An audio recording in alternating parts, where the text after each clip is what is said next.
എന്താണ് ആനക്കൊച്ചമ്മോ, ചോറും കറിയൊക്കെ റെഡി ആയോ? നിങ്ങൾ കണ്ടില്ലേ? കണ്ടു. എന്താ ഇതൊക്കെ? നീ വിഷമിക്കാതെ, വഴി ഉണ്ടാക്കാം.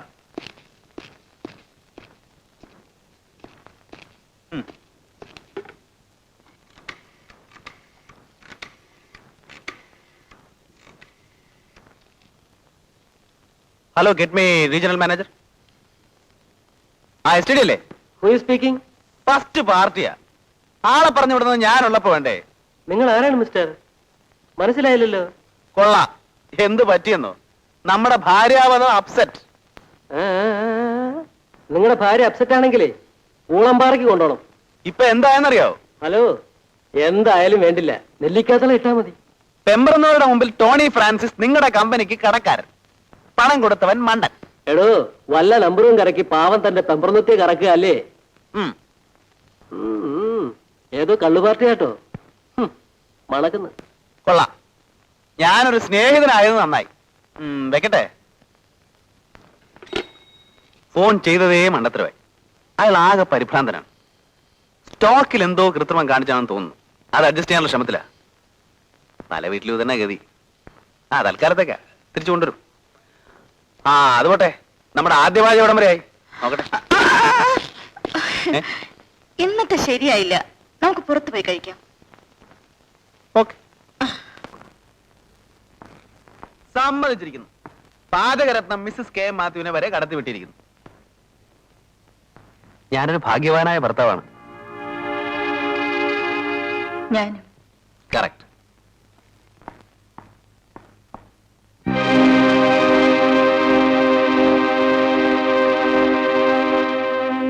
മഴക്കാലം വരുന്നെന്ന് പറഞ്ഞ് നമ്മുടെ AC അതിന്റെ ആൾക്കാർ എടുത്തോണ്ട് പോയി. ഇനിയും ചൂടുകാലം വരുമല്ലോ, അപ്പൊ തിരിച്ചു കൊണ്ടുവരും അല്ലേ?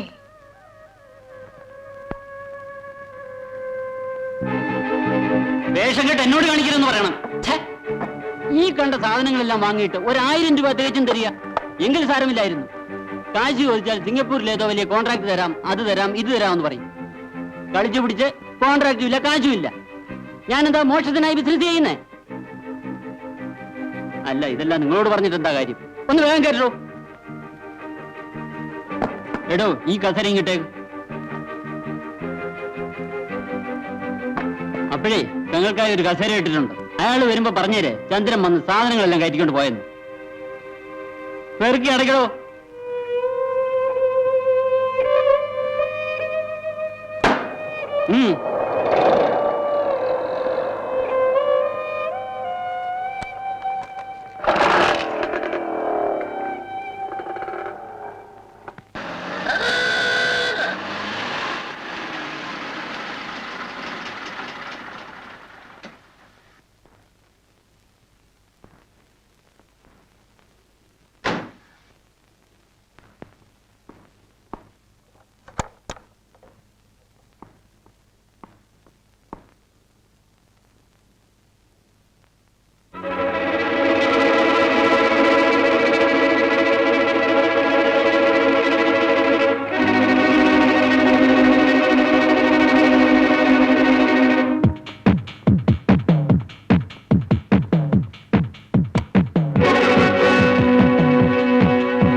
എന്താണിത്? മനുഷ്യൻ പേടിപ്പിച്ച വന്നല്ലോ.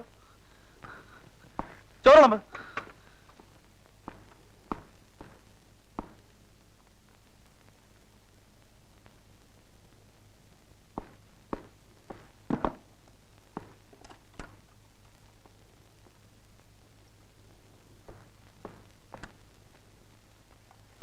വേഗം ചോറ് വിളമ്പോ ചേ. എന്തായി നോക്കി നിൽക്കുന്നേ? വേഗോട്ടെ, എനിക്ക് വിശന്നിട്ട് വയ്യ.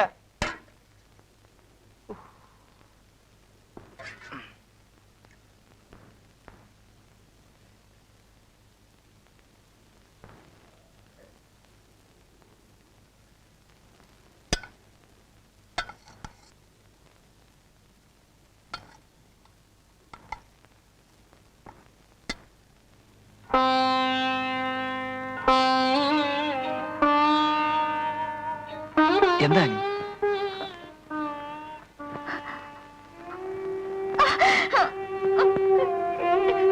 ആനി, എന്താണെന്ന് നിങ്ങൾ പറയില്ലേ? ആനി, നമ്മൾ എന്തെല്ലാമോ കൂട്ടുന്നു കിഴിക്കും. ബിസിനസ്സിൽ ലാഭവും വരും നഷ്ടവും വരും. നഷ്ടം വരുമ്പോ കയ്യിലുള്ളതെല്ലാം നഷ്ടപ്പെടും. ലാഭം വരുമ്പോ പ്രതീക്ഷിക്കാതെ പലതും കൈവശം വന്നു ചേരും. ഇപ്പോ നമുക്ക് നഷ്ടമാണ്. വിവാഹം കഴിഞ്ഞതും പ്രശ്നങ്ങൾ ആനിയോട് പറഞ്ഞ് മനസ്സ് വേദനിപ്പിക്കുന്നതിലും ഭേദം എല്ലാം മറച്ചു വെച്ച് സ്വയം വേദനിക്കുന്നതാണ് നല്ലതെന്ന് ഞാൻ കരുതി.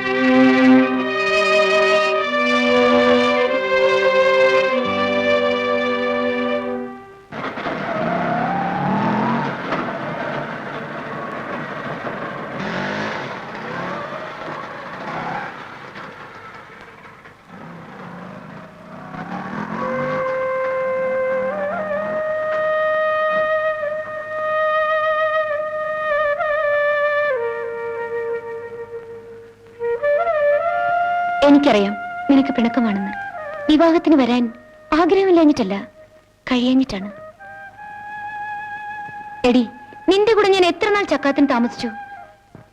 നിന്റെ വിവാഹത്തിന് ഒരു ബ്ലൗസ് പീസ് പോലും വാങ്ങാൻ സാധിക്കാതെ വന്നപ്പോൾ എന്തോ എനിക്ക് വരാൻ മനസ്സ് സമ്മതിച്ചില്ല.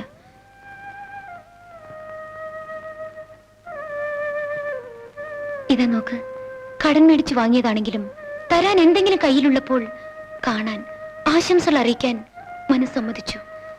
പണക്കാരിയായ നിനക്ക് ഞാൻ വാങ്ങിത്തന്ന് ഇതിന്റെ ആവശ്യമില്ലെന്ന് എനിക്കറിയാം.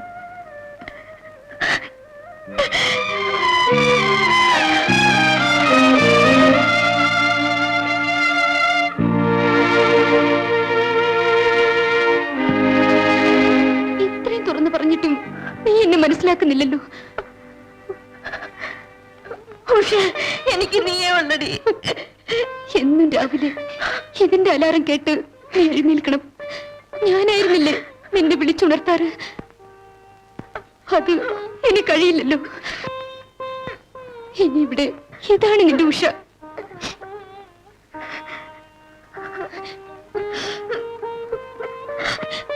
എവിടെ നിന്റെ ബെഡ്റൂം? ഞാൻ തന്നെ ഇത് വെച്ച് തരാം.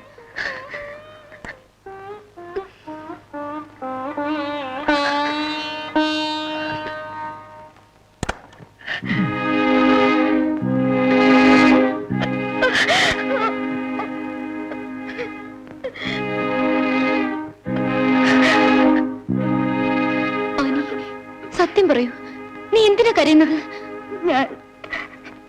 ഞാൻ വഞ്ചിക്കപ്പെട്ടു. എന്ത്? അദ്ദേഹത്തിൽ ഞാൻ കണ്ടിരുന്നതെല്ലാം സ്വപ്നങ്ങൾ മാത്രമായിരുന്നു. വിവാഹം കഴിഞ്ഞ ആദ്യ ദിവസം മുതൽ വീട്ടിൽ നിന്ന് ഓരോന്നും നഷ്ടപ്പെടുകയാണ്. അന്യരുടെ അവകാശവാദങ്ങൾ കേട്ട് എന്റെ ചെവി മരവിച്ചു. ഇനി നഷ്ടപ്പെടാൻ ഈ വീട് മാത്രമേ ഉള്ളൂ. എന്നിട്ട് അയാൾ എന്തു പറയുന്നു? ബിസിനസ്സിൽ ലാഭവും നഷ്ടവും സാധാരണമാണെന്ന്. നഷ്ടം വരുമ്പോൾ കയ്യിലുള്ളതെല്ലാം നഷ്ടപ്പെടും. ലാഭം വരുമ്പോൾ പ്രതീക്ഷിക്കാത്തതുവരെ കയ്യിൽ വരും പോലും. എന്തോ എനിക്കൊന്നും മനസ്സിലാവുന്നില്ല. പക്ഷേ ഒന്നുകിൽ അദ്ദേഹം സ്നേഹം കൊണ്ട് എന്നെ കളിയാക്കുകയാണ്, അല്ലെങ്കിൽ ആവശ്യം കഴിഞ്ഞതും ബുദ്ധിപൂർവ്വം എന്നെ തഴയുകയാണ്. ചേച്ചേ, അങ്ങനെയൊന്നും പറയാതെ. നീ നല്ലവളാ, നിനക്ക് നല്ലതേ വരൂ. തീർച്ചയായും.